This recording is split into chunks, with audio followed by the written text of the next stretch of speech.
Bueno, para empezar, como investigador, también como asesor, he tenido la suerte de trabajar en Naciones Unidas, en el Departamento de Información Pública, en el Banco Interamericano de Desarrollo y en el Banco Mundial, en proyectos de consultoría financiera y de transparencia y modernización de la administración pública, Brasil, Argentina, Nicaragua.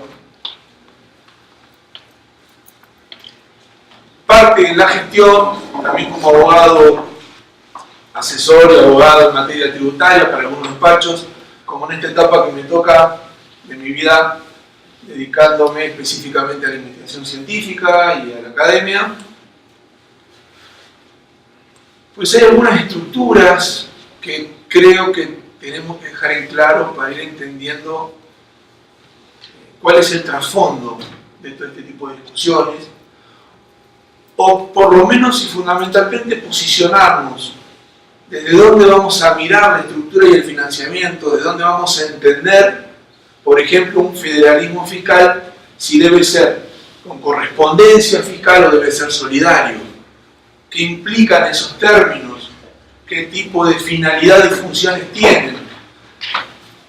Y como yo creo que la ley no es más que una formalización de una acción política que deriva o tiene su base en situaciones problemáticas sociales, pues en definitiva lo que debemos ver en el análisis de una ley o en el análisis de una estructura gubernativa es a quién está dirigida y por qué, y fundamentalmente cuál es el trasfondo de la formalidad. Para ello me gustaría empezar, si ustedes me lo permiten, analizando algunas estructuras comparativas de México con Argentina, pero estructuras sociales fundamentalmente y económicas. Y luego sí nos podemos meter en una estructura política, institucional y su forma de financiamiento. Y las diferencias entre los países. Si yo tengo que venir acá exclusivamente a hablar de Argentina, es un garrón para ustedes. Ninguno vive en Argentina.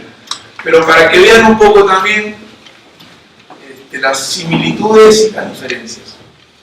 Hay tres elementos fundamentales de cara a realizar una investigación científica o iniciar un proceso de estudio crítico. Tres elementos. El elemento ontológico, el elemento axiológico y el elemento racional o lingüístico. Esos tres elementos, dicen los epistemólogos y metodólogos, refieren a la forma de encarar una investigación, un proyecto, y hacen referencia al primero, al fenómeno en sí mismo que se tiene que investigar. Por ejemplo, la globalización. O los desafíos y problemáticas que plantea la globalización en el mundo del derecho. Podemos estar a favor, podemos estar en contra de muchos tópicos, pero lo primero que tenemos que ver es si ese fenómeno es digno de estudio o de tratamiento científico, porque no toda problemática es de tratamiento científico. Ustedes que tienen que escribir una tesis, hay problemáticas de gestión o problemáticas prácticas y problemáticas de tratamiento científico. Si yo les digo a ustedes, un alumno le pega a otro en un recreo y son directores del establecimiento, ¿van a hacer una tesis sobre eso? ¿Van a escribir un paper, un artículo científico sobre eso? No, van a actuar. Separarán a los chicos, llamarán a los padres. Eso es un problema de gestión, es un problema práctico. Si un juez me dice, tengo un problema porque mi personal, secretarios, actuarios, oficiales, me llegan tarde al juzgado, ninguno respeta el horario de entrada. ¿Qué va a tener que hacer ese juez? ¿Escribir una tesis? ¿Va a tener que poner un chequeador? ¿Va a tener que tomar alguna disposición práctica para sancionar o para evitar esa cultura de llegar tarde, o esa acción de llegar tarde? El elemento problemático o la variable problemática es una. Entonces, como decía el gran maestro Humberto Eco, si el problema es evidente y la solución es posible e inmediata, estamos ante un problema de gestión. no ante un problema de investigación científica. Cuando el problema no es evidente, porque hay más de una variable problemática, o pueden interactuar en proporciones disímiles y tenemos que saber cómo actúan o cómo interactúan, mínimamente debemos hacer un diagnóstico, entonces estamos en el primer escalón de la producción científica. Y la solución no es inmediata o no es al corto plazo. Hay que investigar fenomenológicamente. Ese es el ámbito ontológico. ¿Es digno de estudiarlo científicamente? Sí. ¿Existe la problemática como tal? ¿Sí o no? Y bueno, para eso vamos a tener que coincidir con autores relevantes o con doctrina especializada para saber que lo que estamos visualizando tiene un consenso. Primer elemento. Segundo elemento, el elemento axiológico. La axiología tiene que ver con qué, chicos? Los valores. Si yo pongo a hablar en una mesa sobre endeudamiento público a un neomarxista, a un neoestructuralista y a un neoliberal, ¿van a tener la misma postura los tres? Evidentemente. Y alguno esté equivocado, y quizás los tres tienen razón. Pero tienen razón desde su biblioteca, desde su manera de entender el posicionamiento del Estado y cómo desarrollar las políticas públicas. Por lo tanto, no existe la verdad. Hay tantas verdades como posicionamientos en ciencias sociales existen para visualizar y analizar una determinada problemática. Si yo estoy en una vereda y usted está en otra, nuestra visión del auto que está estacionado va a ser diferente. Y por ello es que no es una ciencia exacta. El derecho ni la economía es dinámica como el ser humano es dinámico. Lo importante es que esté bien fundamentado y que no sea, y que no arribemos a aseveraciones caprichosas ni infundadas. Eso es el desarrollo, ¿no? De la introducción a la conclusión siempre es subjetivo, pero el desarrollo es lo que marca la objetividad. Cuando ustedes le digan, vamos a hacer un tratamiento objetivo, mentira. No existe la objetividad en sí misma. La objetividad juega en la manera de fundamentar un determinado análisis. Y el elemento racional o lingüístico tiene que ver con la manera de expresarlo. Podemos tener grandes ideas críticas en la cabeza, pero a la hora de exteriorizárselo a los demás, tanto en una escritura como en una clase o en una conferencia, si no elegimos la técnica adecuada, no lo van a receptuar adecuadamente o correctamente y se va a perder. Puedo pensar muchas cosas. Fundamentalmente, a mí se me ocurren grandes ideas a las 4 de la mañana después de la botella de whisky. Estoy bueno filosóficamente con un montón de problemáticas. Pero claro, el otro día no me acuerdo de nada. Ya no puedo argumentar ningún tipo de actividad.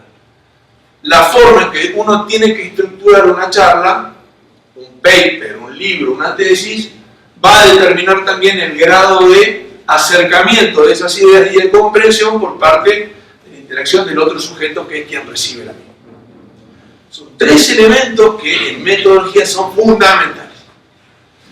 Por ello elegí, siendo mi posicionamiento neoestructuralista cepalino, y en el derecho podríamos decir también naturalista, elegí posicionarme desde un aspecto social para luego entender la estructura política, jurídica y el financiamiento de ese gran aparato que llamamos Estado y cómo se interrelaciona.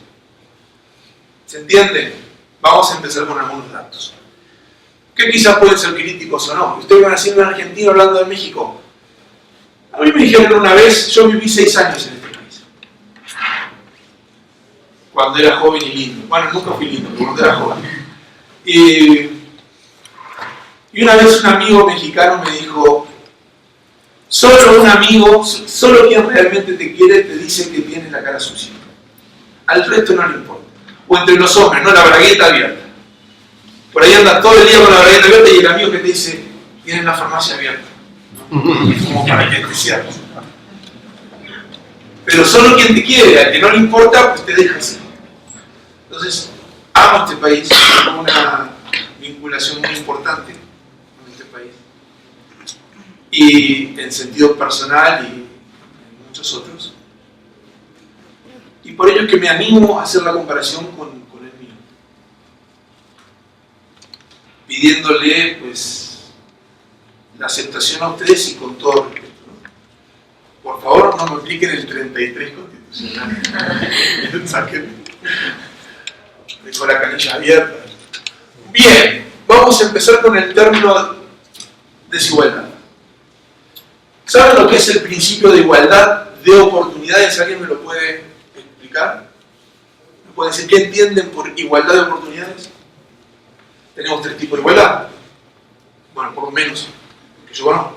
Igualdad formal, igualdad material e igualdad de oportunidades, que también se denomina en el mundo jurídico igualdad estructural. ¿Quién me puede decir qué es la igualdad de oportunidades? ¿Alguien la conoce? ¿Sabe lo que es igualdad de oportunidades? No se animan, sé, pero tengo miedo. No pasa nada, nada más el doctor Martín nos reprueba, pero la salud es lo importante. Salen de acá y vienen el frío y se sienten vivos. Aquí fracasaron. Estamos dialogando. ¿Sí? Sería que tener la oportunidad, por ejemplo, de estudiar, porque en lo personal, para evitar entrar, por ejemplo, a la fábrica que se hace examen de admisión, y había muchas personas que se quedaban y que yo sentí que tenían la capacidad y se quedaban en el camino. Entonces dije, no, yo voy a tener una particular, porque no me voy a arriesgar a que me rechacen. Entonces entré una particular. Entonces, hay personas que fueron rechazadas y no tienen para una particular. Entonces esas personas no tienen igualdad de oportunidades. Entonces, me imagino que lo que se refiere a esto es que todos tengamos la oportunidad de desarrollarnos en el plano donde queramos. Pues. La idea es correcta, el ejemplo me deja dudas, pero la idea es correcta. Cuando hablamos de igualdad de oportunidades o hablamos de desigualdad y acaparamiento, que es lo contrario, estamos haciendo referencia a que existen 2 variables dentro de lo que entendemos como igualdad.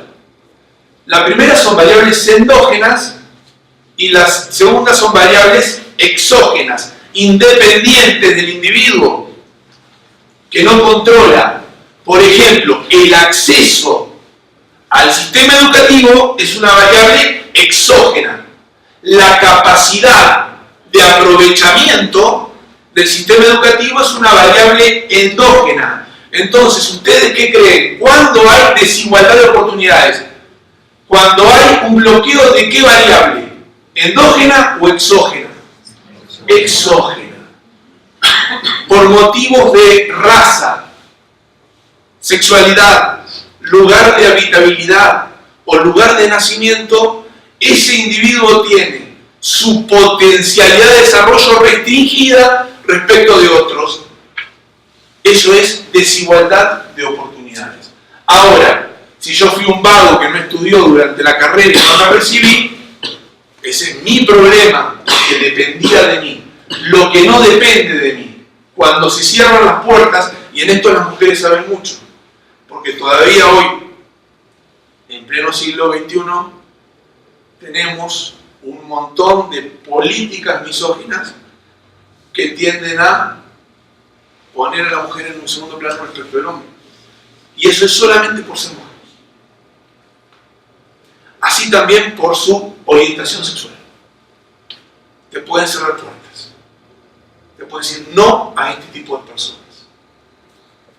Y eso realmente es una discriminación. Proscripta constitucionalmente. Igualdad estructural. Se llama en el mundo jurídico. A mí me gusta decir igualdad de oportunidades porque soy más un investigador politológico. Me gusta más decirlo así.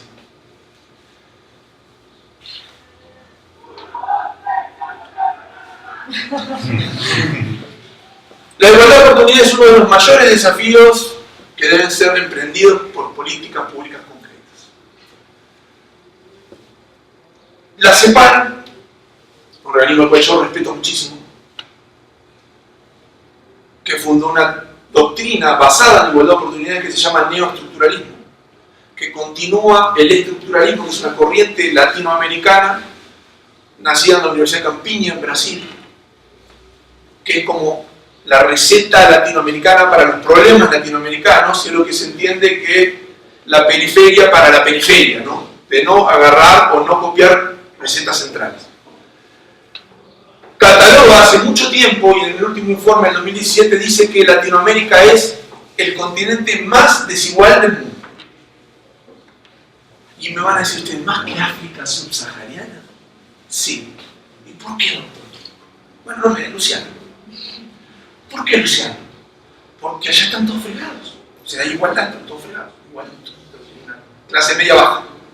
Pero aquí, en Latinoamérica, la diferencia económica entre el rico y el pobre hace que sea el continente más desigual, en donde una gran proporción de la población pobre tiene acceso a escasos recursos y una minoría rectora tiene el acaparamiento de las oportunidades, llámense las mejores instituciones educativas, llámense el gasto público, porcentaje importante de gasto público, la focalización de políticas públicas que deberían ser para todos y están diagramadas de manera grupal, supónganse, acaparamiento.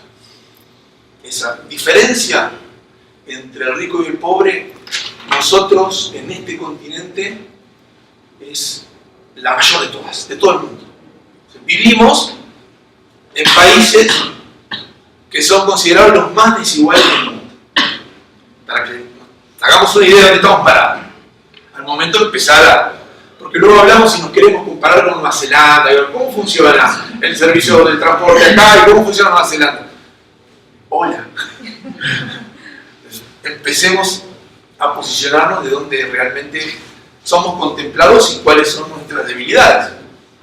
Doctor, aquí en esta clase tratamos de siempre estarnos, compararse, eso es muy bueno para saber en qué posición estamos. Claro. Y hay un dicho que dice, pobre México, tan lejos de Dios y tan cerca de Estados Unidos. Entonces ese es nuestro ejemplo, que casi siempre estamos tratando para ver cómo están ellos, cómo están funcionando, y la palabra, la igualdad de oportunidades, o desigualdad de oportunidades, cómo se presenta hasta los países del primer mundo. Y el ejemplo más clásico, bueno, Estados Unidos. Hablábamos de los misóginos. En Estados Unidos va a ser muy difícil que le den la oportunidad a una mujer de que sea presidenta. Y bueno, el caso más reciente fue el Hillary Clinton. Prefirieron que llegara a la presidencia un presidente que a lo mejor no tenía la capacidad ni el conocimiento para estar dirigiendo un país tan importante a que llegara una mujer. Y fueron las críticas muy fuertes del sistema. Preferimos, pues esta persona, no quiero descalificarlo, pero no tenía la formación y el conocimiento para dirigir un país tan importante, pero preferimos que quede esta persona a que quede una mujer en cuanto a la desigualdad que se presenta en los países del primer mundo. Ahora imagínense, pues en los países... Y tiene que ver, para abajo, ¿no? Doctor, tiene que ver con algunos parámetros importantes, como es cómo está catalogado el nivel de transparencia, por ejemplo, o de índice o de percepción de la corrupción, o cómo es la focalización de los servicios, cómo está financiado, si con una estructura regresiva o con una estructura progresiva. Todas esas cuestiones son fundamentales para definir un país desigual o un país igualitario, en términos formales, porque materialmente hablando siempre va a haber una ambivalencia, ¿no? Sí, absolutamente. Bien. Es una discriminación, esta desigualdad de clase, de género, de origen geográfico, en función del acceso a las oportunidades de desarrollo. Vamos a poner algunos ejemplos. Estoy retrocediendo, discúlpenme. Vamos a poner algunos ejemplos para que se entienda bien. Si consideramos el acceso de familias ricas y pobres a la energía eléctrica, el 95% de las familias ricas tienen acceso a la energía eléctrica. En cambio, en algunos países como Perú, Nicaragua y Panamá, menos del 20% tienen acceso a la energía eléctrica. Y no es quizás porque no puedan pagarla, quizás porque no es viable, económicamente hablando, para la empresa instalar los cables para que lleguen a la casa en esas villas miserias o en esas favelas que dicen en Brasil, barrios populares. Entonces el acceso está restringido por su lugar de habitabilidad. Más ahora que estamos en esta corriente del New Public Management, del gerenciamiento público del ciudadano cliente, y perdemos la noción holística de ciudadano. Le voy a dar un ejemplo respecto de esto. Fui a pedir un crédito hipotecario a un banco público. Me lo otorgaron. Me llamaron por teléfono y me dijeron, doctor, me dijo, Luciano. Luciano Resuagui, sí, presente. Fue otorgado su crédito, puede venir a retirar el dinero cuando usted quiera. Ok, bárbaro, porque tengo los albañiles en la puerta de casa que quieren cobrar. Voy al banco. Hago la fila. Esos bancos dan 4 horas con el numerito hasta que la TIN te parece para caja 4. Ok, paso. Vengo a retirar, no sé, $100.000. Una maleta. Y... ok. Me ponen la plata ahí enfrente. Y me dicen, ¿usted es la primera vez que hace retiro? Sí. Bueno, va a tener que validar su firma. Pase al mostrador tal, valide la firma y luego vuelve a pagar, no tiene que hacer fila, pasa directamente por el contrato. Ok, bueno, el mostrador, no, también tiene que sacar turno. Me recibe el mostrador y me dicen, no, la validación se hace ahora por teléfono, pero le prestamos aquí el teléfono dentro de la institución y llama a la Casa Central en Buenos Aires. Yo estaba en una ciudad del interior del país, Rosario, y le van a hacer unas preguntas de seguridad y con eso validamos su identidad. Ok, llamo de ahí. ¿Qué tal? Hablo de la sucursal tal, de la ciudad de Rosario, vengo a validar, tengo en La Plata y esperándome, así que disparen. Y me dice, su dirección es esta o esta. Perfecto. Su fecha de nacimiento es esta o esta. B, perfecto. ¿Cuáles son los últimos 3 números de la tarjeta de crédito que le asignamos con este crédito bancario? No me llegó todavía, no te puedo decir porque no me llegó. Llega más tarde que el crédito. Porque viene con un combo todo eso, ¿viste? Te meten un montón de cosas. No me llegó. Entonces no podemos nosotros corroborar que usted es Luciano Resuagui. Mire, le prometo que yo soy yo. Si quiere, le pongo lo que es el IFE para usted, a nosotros se llama Documento Nacional de Identidad, que es el único documento, junto con el pasaporte, que puede acreditar la personalidad. Y le digo, si usted quiere, aquí tengo mi documento nacional, lo escaneamos, se lo mando. No, porque nosotros solo acreditamos la personalidad en función de nuestros parámetros reglamentarios del banco. Entonces, esta noción de gerenciamiento público hace que el ciudadano se parta, según cómo se acerca a la administración, en paciente, en usuario, en cliente, y cada forma de manifestación o de contacto tiene su propio reglamento. Y la noción holística de derechos fundamentales se perdió. O sea, yo ya no soy Luciano Resuagui porque el banco dice que no soy hasta que no me llegue la tarjeta de crédito. ¿Se entiende? Entonces, en esta noción de ciudadano cliente, jugamos en un continente desigual, en donde los menos pudientes, obviamente, que no son clientes, el acceso a la oportunidad de desarrollo la van a ver siempre restringida. ¿Qué tiene que ver esto con derecho? Y bueno, es la base, vamos a ir avanzando. ¿Saben qué es esto? Puede ser un árbol. Sí. ¿Qué es esto? Esta es la imagen de un cerebro neuronal, la imagen neuronal de un cerebro sano y de un niño desnutrido.